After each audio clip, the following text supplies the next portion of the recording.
नमस्कार साथियों, unique politics पे आप सभी का स्वागत है। मैं उमेश झिलमिलिया और हम चर्चा इस बात को लेकर करने वाले हैं कि बीएसपी का क्या स्टैंड रहने वाला है और बीएसपी जिस तरह से मजबूत ग्राउंड लेवल पर नजर आ रही है, क्योंकि बीएसपी के जो कैडर कैंप हैं, हर कैडर कैंप में सभी समाज के लोग आ रहे हैं। क्योंकि मैं इस बात को इसलिए भी कह सकता हूं कि सारे कैडर कैंपों में या ज़्यादातर कैडर कैंप में मैं खुद मौजूद हूं और वहां पर जा रहा हूं और देख रहा हूं कि बीएसपी का क्या माहौल है। तो मैंने जो पाया, मुझे ये नजर आया कि बीएसपी के साथ सभी समाज के लोग, सभी धर्मों के लोग जुड़े हुए हैं और सबसे ज्यादा जो बीएसपी को फायदा मिल रहा है वो मुस्लिम समाज से मिल रहा है। मुस्लिम समाज बहुत ज्यादा बीएसपी को पसंद कर रहा है, मायावती जी को पसंद कर रहा है और इस बार वो समाजवादी पार्टी और कांग्रेस को झटका दे सकता है। आप ये कह सकते हैं कि बहन जी की ये रणनीति है कि उन्होंने समाजवादी पार्टी और कांग्रेस के जो वोटर हैं उनको तोड़ लिया है। जो कांग्रेस की या समाजवादी की पार्टी की बात करने वाले वोटर थे वो अब उनसे किनारा करते नजर आ रहे हैं और बीएसपी के साथ जा रहे हैं और बीएसपी की जो लोकप्रियता है वो बढ़ रही है। आपने देखा होगा कि सभी सोशल मीडिया पर इस बात की चर्चा रही कि कांग्रेस के साथ गठबंधन कर सकती है बीएसपी या समाजवादी पार्टी के साथ गठबंधन कर सकती है, लेकिन ऐसा कुछ भी नहीं अब तक ना तो सुनने में आया और ना अभी तक हुआ है ऐसा। 15 जनवरी या उससे पहले बीएसपी के राष्ट्रीय अध्यक्ष मायावती जी ने अपना स्टैंड क्लियर किया था कि हम अकेले चुनाव लड़ेंगे। उन्होंने एक बात क्लियर की थी कि जो इंडिया अलायंस के साथ या एनडीए अलायंस के साथ नहीं, एनडीए के साथ नहीं है, उनके साथ हम गठबंधन कर सकते हैं, इतना उन्होंने कहा था। लेकिन अकेले चुनाव लड़ने की बात उन्होंने कही थी। उसके बावजूद सोशल मीडिया पर, चैनल, यूट्यूब चैनलों पर, न्यूज़ में ऐसी ऐसी बातें आती रही, ऐसी ऐसी अफवाहें कह दे या कुछ, इनमें कितनी सच्चाई है वो तो बाद में पता चलेगी। तो ऐसी अफवाहें चलती रही कि भाई बीएसपी इंडिया अलायंस के साथ आ सकती हैं, गठबंधन के साथ वो जुड़ सकती हैं, चुनाव लड़ सकती हैं और बड़ी मजबूत हो सकती हैं। इस तरह की बातें चलती रही। अब ये बातें किसने चलाई? बीजेपी ने चलाई या समाजवादी पार्टी ने चलाई या कांग्रेस ने चलाई? हमें जो लगता है, हमें ऐसा लगता है कि ये सारी की सारी चीजें जो चलाई वो कांग्रेस और समाजवादी पार्टी ने चलाई। क्योंकि कांग्रेस और समाजवादी पार्टी को जितना डर बीजेपी से नहीं है उतना डर बहुजन समाज पार्टी से है। अब बहुजन समाज पार्टी से क्यों है? क्योंकि जिस तरह से 2022 के चुनाव के बाद बीएसपी के साथ सभी धर्मों के लोग, सभी समाज के लोग जुड़ने शुरू हो गए, उससे समाजवादी पार्टी और कांग्रेस को डर लगने लगा। इंडिया अलायंस जब बनाया और उसमें जितने भी दल थे, 26 से ज्यादा दल थे, वो उनका सारा का सारा जो वो था, फोकस था, वो बीजेपी को हराने के लिए था, बीजेपी के खिलाफ था। लेकिन बाद में जो मायावती जी ने कहा वो बात सही होती चली गई कि ये सिर्फ स्वार्थ की राजनीति कर रहे हैं और ये हाथ मिला रहे हैं लेकिन दिल इनके नहीं मिले हुए, इसीलिए उन्होंने कहा था कि हम अकेले चुनाव लड़ेंगे।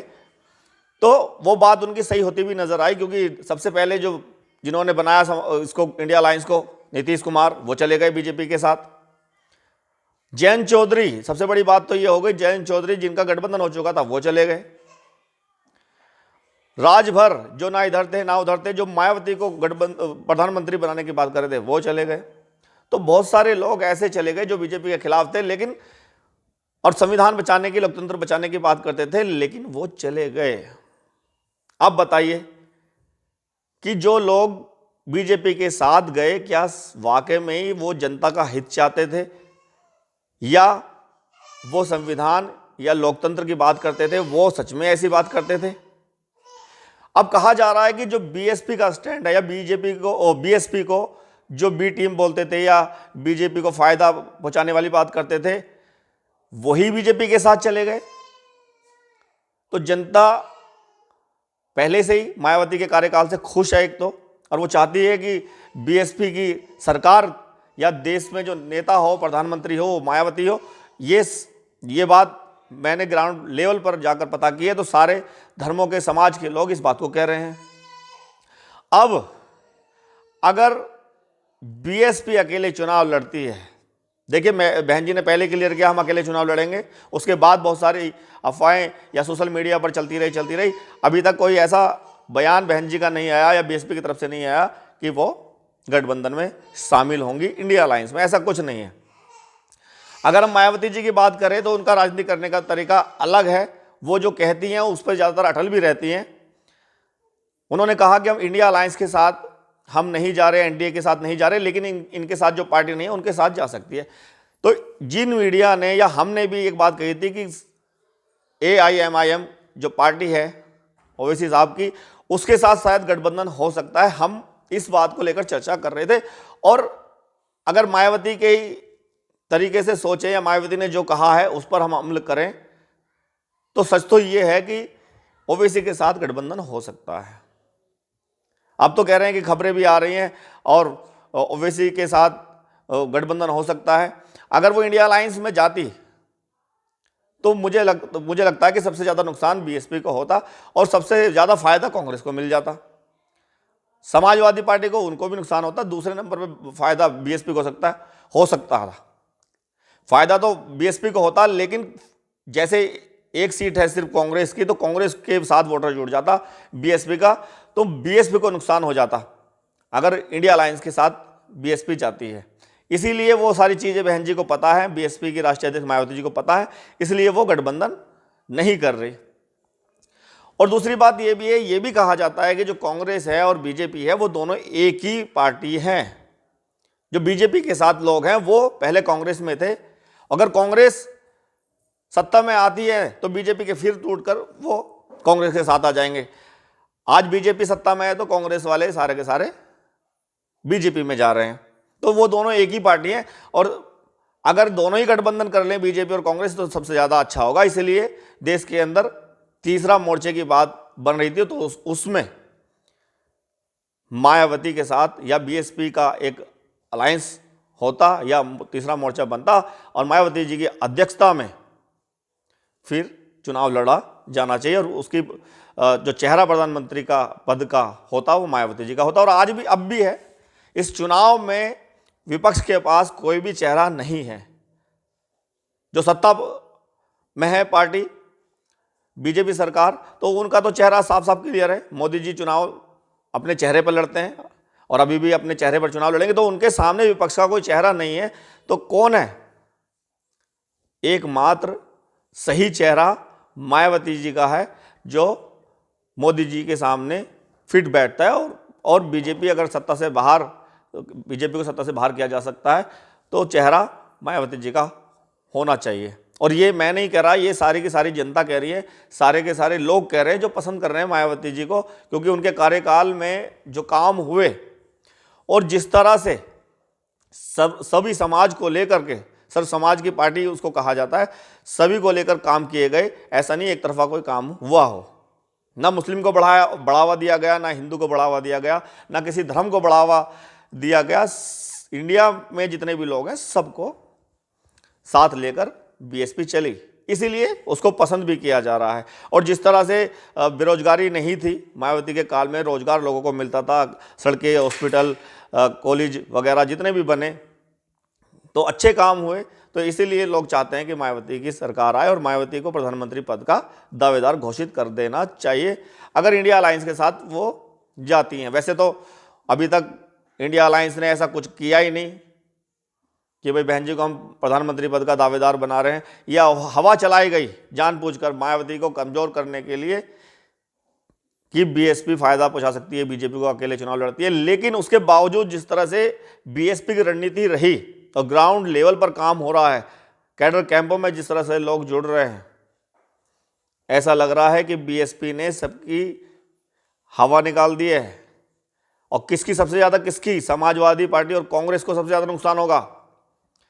0 सीट आ सकती हैं। और अगर AIMIM पार्टी के साथ बसपा का गठबंधन होता है और ये दोनों चुनाव लड़ते हैं तो त्रिकोणीय मुकाबला उत्तर प्रदेश के अंदर होने वाला है। और त्रिकोणीय मुकाबले में सबसे ज्यादा फायदा बीएसपी को मिल सकता है, क्योंकि जो बीजेपी के खिलाफ के लोग हैं, जो बीजेपी से नाराज चल रहे हैं, तो वो सारे के सारे फिर उस पार्टी को वोट देंगे जिसके पास सबसे ज्यादा वोट बैंक होगा। और सबसे ज़्यादा वोट बैंक है मायावती जी के पास, बसपा के पास। और मुस्लिम समाज उसको वोट देगा जो बीजेपी को हरा रहा है। तो सीधी सी बात है, सबसे ज़्यादा वोट बैंक मायावती जी के पास है, इसलिए मुसलमान बीएसपी के साथ आ रहा है। और ये ग्राउंड लेवल पर हमें खबर मिल भी रही है और बयान भी आ रहे हैं बड़े बड़े नेताओं के, मुस्लिम समाज में जितने भी लोग हैं।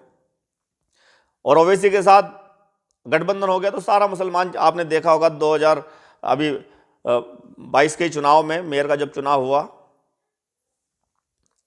तो 23 में हुआ ये, तो इसमें एक तरफा मुस्लिम लोगों ने मेरठ के अंदर तो एक तरफा वोट दे दी, 1,28,000 वोटें उसको दी, असदुद्दीन ओवैसी की जो पार्टी है उसको दे दी। और समाजवादी पार्टी के पास कुछ नहीं बचा, 1,15,000 14,000 वोटें उनको मिली लगभग। तो अगर ये गठबंधन हो जाता है तो फायदा इन त्रिकोणीय मुकाबले के अंदर सबसे ज़्यादा फायदा बीएसपी उठाने वाली है और बीएसपी को मिलने वाला है। और फिर यही नहीं, पूरे देश में गठबंधन हो सकता है और पूरे देश में फायदा बीएसपी को मिल सकता है और अच्छी सीटें आ सकती हैं। और इस आधार पर हम कह सकते हैं कि जो मांग उठ रही है मायावती को लेकर के कि प्रधानमंत्री बननी चाहिए, देश की प्रधानमंत्री मायावती होनी चाहिए, तो फिर अगर किसी का भी बहुमत नहीं आया और बीएसपी के पास अच्छी सीटें आ जाती हैं तो मुझे लगता है कि प्रधानमंत्री मायावती ही होगी। कांग्रेस और समाजवादी पार्टी एक एजेंडा चलाने के चक्कर में थी जो पहले 2022 में चलाया भी गया था, सक्सेसफुल भी हुआ था, थोड़ा उसमें बीजेपी ने भी चलाया, तो कांग्रेस का आईटी सेल भी उस पर काम कर रहा है। लेकिन इस बार बीएसपी के खिलाफ कोई भी एजेंडा चल नहीं पा रहा, क्योंकि सब वोट बैंक को देख रहे हैं। समाजवादी पार्टी जिस तरह से चुनाव लड़ी 2022 के अंदर, एक तरफा उनको वोट दिया गया, मुसलमानों ने वोट दिया, सबसे ज़्यादा दिया मुसलमानों ने, तो उसके बावजूद वो सरकार नहीं बना पाए। तो मुसलमान ये सोचते हैं कि अगर किसी और को देते, मायावती को देते, तो वो मुख्यमंत्री होती उत्तर प्रदेश की। तो ये एजेंडा जो आप कांग्रेस या समाजवादी पार्टी चलाने की कोशिश करी थी बीएसपी के खिलाफ, तो वो काम नहीं कर पा रहा, वो आईटी सेल फेल हो रहा है और लोग जुड़ते जा रहे हैं। मैं सभी समाज के लोगों से मैंने बात की, मैंने वीडियो भी डाली है, गुर्जर समाज में भी, जाट समाज में भी, खटीक समाज में भी, और दलित समाज में भी, मुस्लिम समाज में भी, पाल समाज में भी। जितनी मैंने लोगों से बात की तो वो पसंद कर रहे हैं बीएसपी को, मायावती को। वो चाहते हैं कि देश की प्रधानमंत्री मायावती बने। तो हम ये कह सकते हैं कि इस बार का चुनाव, 2024 का चुनाव निर्णायक हो सकता है और मायावती देश की प्रधानमंत्री बन सकती है। जो 400 पार का नारा बीजेपी दे रही है उसमें कोई सच्चाई हमें नजर नहीं आ रही। ग्राउंड लेवल की अगर हम बात करें तो 400 पार के क्या 200 या 250 तक आप कह सकते हैं। 272 का जो बहुमत का आंकड़ा है बीजेपी, वो भी शायद ना छुए इस बार। हमें तो ग्राउंड जीरो पे, अगर ये लेवल पे, ग्राउंड लेवल पर बात करें तो इस तरह की रिपोर्टें मिल रही हैं। तो वो नारा बीजेपी 400 पार का दे रही है, उसका एक कारण है। वो कारण ये है कि वो माहौल बनाना चाहती है, और माहौल जब बनाया जाता है तो जनता ये सोचती है अरे 400 पार ले जा रही है, अब तो उसे कोई हरा नहीं सकता। ये तो एक नैरेटिव सेट कर दिया जाता है, और नैरेटिव सेट जब होता है तो कुछ तो फायदा मिलता है और बीजेपी को उसका फायदा मिल सकता है। हो सकता है कि 400 पार नहीं तो वो 272 का आंकड़ा पा ले, इस तरह की वो रणनीति बनाकर चल रहे हैं। लेकिन जनता समझ रही है कि बीजेपी के साथ कैसे लड़ना है और किसको वोट देना है इस बार। तो अब देखने वाली बात होगी कि 24 में होने वाला क्या है। मेरठ में अगर मैं बात करूं तो मेरठ में मुझे सबसे ज़्यादा बसपा मजबूत नजर आ रही है, दूसरे नंबर पे बीजेपी। अभी वर्तमान में तो यहाँ पे बीजेपी का सांसद है, पिछली बार भी बीजेपी के सांसद थे, लेकिन वो इसमें टक्कर बीएसपी और बीजेपी के बीच ही रहती है मेरठ के अंदर। तो इस सीट पर इस बार बीएसपी बहुत मजबूत नजर आ रही है और बीएसपी की सीट निकल सकती है। अगर गठबंधन होता है एआईएमआईएम के साथ और गठबंधन से सीट बीएसपी के खाते में जाती है तो 100% मैं कह सकता हूं कि ये बीएसपी ही जीतेगी। बहुत बहुत धन्यवाद, नमस्कार।